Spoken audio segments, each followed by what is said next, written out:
الحمد لله الذي وكفى وسلام على عباده الذين اصطفى أما بعد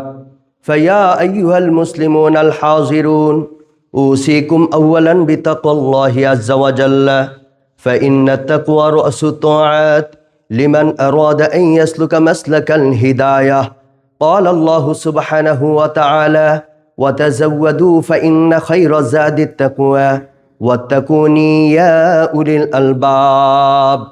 يا أحبابنا الكرام فإني ألقي أمامكم خطبة بليغة مشتملة على الصراط المستقيم فإن لها عظمى في الإسلام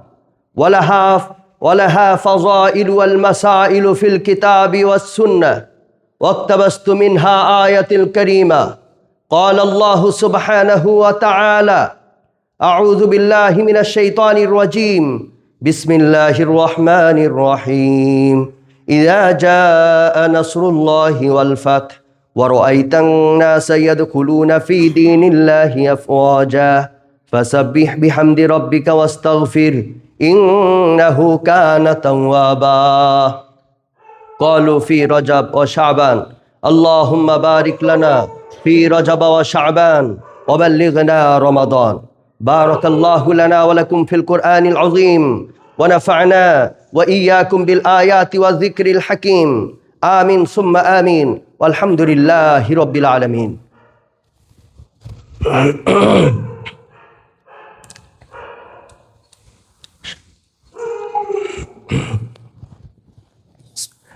الحمد لله نحمده ونستعينه ونستغفره ونعوذ بالله من شرور أنفسنا ومن سيئات أعمالنا من يهده الله فلا مضل له ومن يضلل فلا هادي له ونشهد أن لا إله إلا الله ونشهد أن محمدا عبده ورسوله قال الله سبحانه وتعالى في شان حبيبه ومحبوبه ومعشوقه مخبرا وآمرا إن الله ملائكته يصلون على النبي يا أيها الذين آمنوا صلوا عليه وسلموا تسليما اللهم صل على محمد وعلى آل محمد كما صليت على إبراهيم وعلى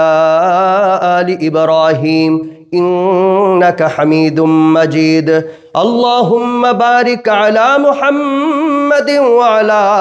آل محمد كما باركت على إبراهيم وعلى آل إبراهيم إنك حميد مجيد قال النبي صلى الله عليه وسلم أرحم أمتي بأمتي أبو بكر وأشهدهم في أمر الله عمر وأصدقهم حياء عثمان وأقضاهم علي وفاطمة سيدة نساء أهل الجنة والحسن والحسين سيدا شباب أهل الجنة رضوان الله تعالى عليهم أجمعين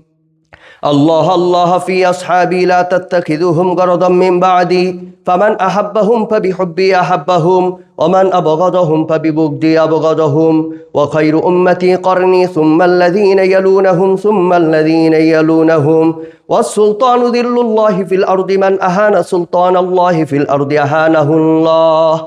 اللهم اهدنا واهد بنا واهد الناس جميعا اللهم اكفني بحلالك عن حرامك وأغنني بفضلك عمن سواك حسبنا الله ونعم الوكيل نعم المولى ونعم النصير اللهم بارك على محمد وعلى آل محمد رضيت بالله ربا وبالإسلام دينا وبمحمد صلى الله عليه وسلم نبيا ورسولا اللهم أجرنا من النار لا إله إلا أنت سبحانك إني كنت من الظالمين فاستجبنا له ونجيناه من الغم وكذلك ننجي المؤمنين ربنا آتنا في الدنيا حسنة وفي الآخرة حسنة وقنا عذاب النار ربنا ظلمنا أنفسنا وإن لم تغفر لنا وترحمنا لنكونن من الخاسرين اللهم اغفر لنا ولوالدي وللمؤمنين يوم يقوم الحساب